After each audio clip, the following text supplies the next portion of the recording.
Hey everyone, what is going on, and welcome to today's video. And in today's video, we're going to be going over a beginner's guide for new players and still learning players to hopefully learn some new tips and tricks for you guys to bring to your Siege skill set. So in this video, we're going to be going over all things you need to start thinking about as a beginner, and the things you need to start learning and practicing to get yourself out of the beginner bracket and into the ranks and moving up, hopefully. So hopefully this does help you guys, and without further ado, let's dive into it. And just like to remind you guys that if you did enjoy the video, make sure to leave a like, make sure to drop a sub on the channel if you found this helpful and are interested in more guides like this. I make as many guides as possible along with gameplay, a lot of other stuff on the channel. I hope you guys do enjoy this video, and let's actually get into it.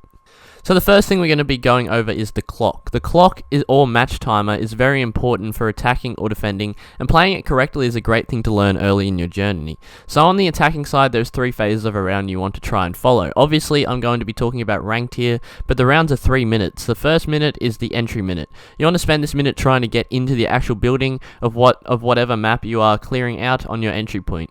You don't want to still be doing any outside peeks after the first minute, or you're kind of just wasting time, so try to push in.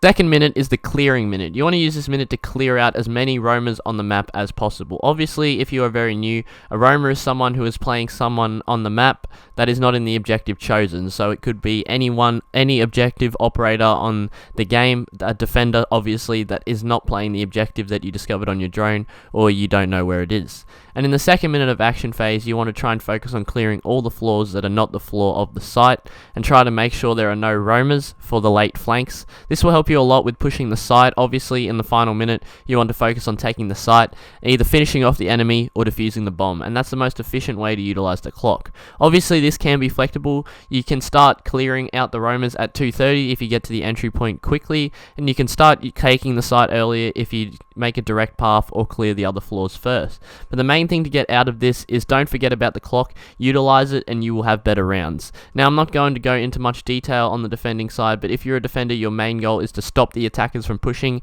and using the clock is very helpful as defender also. Forcing an attacking team to push within the last 30 seconds heavily decreases their chances of winning, so keep them away from site as long as possible with your operator picks and roams, and you can utilize the clock in the opposite direction and make it much easier to hold the objective if they are rush pushing, and you just have to hold down angles and it should secure your wins much easier. The next tip is going to be alongside operators. Understanding operators is essential for any starting player. You need to know what they all do, what their unique skill brings, and what their understanding is very helpful, as you can tell what the attacker is going to do just by judging the operator they're playing. If they play a sledge or buck, they may destroy the roof or floor. If they play a thermite, ace, or hibana, they're probably going to go for reinforced main entry points that you find across many maps. If they play bandit, you need a thatcher so you can get reinforced walls open for thermite and co. All of these are things that begin to understand your operator roles, which will really help you as a beginner, and I'm sure there are plenty of guides on how to play any operator you want to learn all over YouTube. I have 27, 28 operator guides on my channel for each individual operator, and if you are interested in any of them, the link to the playlist will be in the description. And while on this topic, just going to quickly touch on operator gadgets. Do not forget to use these gadgets. The main way Siege is meant to be played is a tactical shooter, and all the operators with their unique gadget bring something to the team when picked. Make sure to, when you're getting your operators and picking them, try to pick someone with a gadget you're familiar with so you can benefit the team and utilize it as best as possible.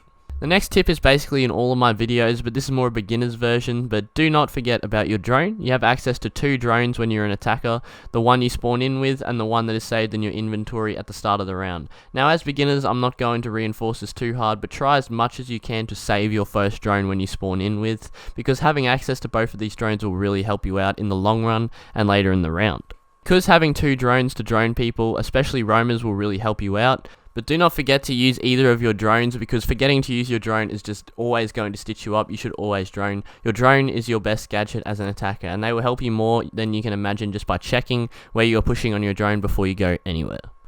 The next tip I have for you guys is to use the sound. This may be a given one for some of you, but the sound is really your friend in this game unless you have a sound glitch. There are plenty of sound bugs in this game, I understand that, but sound, if it is working, is a very essential part of when you're playing Siege. Sound is 50% of Siege, and using it to your advantage is a major help when slowly learning the game. Majority of the time, if the sound is working, you can hear someone coming towards you long before they get there, so if you're playing Siege without sound, you're doing yourself completely dirty. Making use of your audio is very essential, especially as you slowly get better. More and more people are going to start playing the sound cues, and if you're not up to date, you're going to get slapped around and left behind. Learning the sounds of operators' gadgets and sound direction are two things you want to learn first. Sound direction is where your sound is coming from, and if you have a headset, this should be pretty easy. With TV volume, it can be a little bit more difficult, but you can definitely get the hang of it. I know plenty of people that do. But just to adjust this now, if you don't have a headset, Siege probably is not a game for you, and it's going to be very difficult for you to progress into the ranks if that's your plan, because along with this, Siege is a team game, and communication is very important to getting better and better. Learning your operator gadgets should come in the 50 levels you have played before you're ranked in this learning experience. You will learn a lot of things, memorizing what operators make, what noises their gadgets. It's very important, as if you don't know what a thermite sound is, then you go to an objective, think it's safe, but there's a massive thermite wall waiting for you. You're probably not going to be happy. So learn your sound cues as quickly as possible and use every bit of audio to your advantage. Another thing and another tip is learning your maps. Learning your maps is also very helpful on maps as a beginner, because you're going to want to learn where all the default cameras are on the map, because getting rid of them is essential in higher ranks. Getting in the habit early will be useful for you and your team. So for the new people on each map, the defenders have access to a default camera arsenal of about 5 to 10 cameras, and destroying them is basically a drill once you get used to it, and they never survive majority of the time in the games I play, but obviously in lower rank lobbies they maybe do. I will give an example of me on border in the background. There are 3 cameras outside of the map, one at the bottom of valley, one at east vehicle entrance, and one at west vehicle exit. There's 1 camera inside the front door, 1 camera inside west vehicle exit, there is 1 camera inside lobby reception door, 1 camera at the top of east stairs, 1 camera in top corridor 90 hallway. These are all default cameras. There can be additional cameras the defenders can add, such as Valkyrie Black Eye cameras, Bulletproof cameras, Evil Eyes from Maestro, etc., but they are all additional, and that's another thing that comes into learning your operators. So finding these default cams on every map is something to get in a good rhythm for as a newbie. Of course, when you are near them to destroy them, it is very useful to get into that early repetitive situation at an early stage of the game. And to cap this video off, be confident in yourself. You need to believe in yourself, or you're gonna find yourself always hiding, never taking any gunfights. You're gonna need to make that jump and start believing in yourself eventually, and you'll gain more and more confidence in your skills and grow. Now, just a little story. Me personally, I've never really been confident in myself in terms of Siege, so I'm not really the most aggressive player. I kind of bitch it a lot, but if I feel like if I got in that rhythm of being confident, I'm getting better these days, but if I got in that rhythm of being confident when I was a beginner and just learned to take gunfights, be aggressive, and be a fragger, I'd probably be a much better player than I am today. I'm still in plat after multiple years of playing, so obviously I'm struggling a bit. I don't know if it's just me holding myself back, me not playing enough, or it is my confidence that is lacking. But I'm not saying just take every gunfight and get yourself killed. That is by far not what this means. I'm just talking about try and believe in yourself a little bit more, and don't always rely on a teammate just to back you up whenever you push things. You can if you see an opportunity, take it, but obviously don't take some incredibly stupid situations and just get yourself killed. Also, don't forget to play smart, but you also should not hesitate to play aggressive. Analyze every situation you get into and learn from every death you take. Eventually, all the knowledge will come to you, and hopefully this video gives you a little bit of a head start.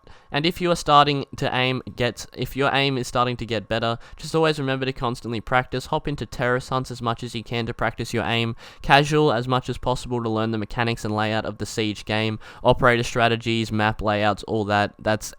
Casual can teach you a lot of stuff. Play casual as much as possible to learn the mechanics, obviously. Play a ranked game to give yourself a competitive environment to learn around and improve in every game. And eventually you guys will all grow into great players. Basically every part of Siege is just a learning experience, and you need to take it like that. Don't bring toxicity to the game. There's already enough of it on there. Try and bring a positive mindset. Try and just be an open mind and just have a good mindset to improve at this game. The game would be a lot better if we had more people thinking like that. I hope this video did help everyone watching. Drop a like if you enjoyed, and also a sub. I'd really appreciate either of those. It would really help support this video and the channel, but obviously all up to you guys. If you have the time, I do stream Sunday to Friday, 7:15 PM Australia Eastern Standard Time. I'd love to see you guys there as well, and if you have more questions, feel free to ask me there.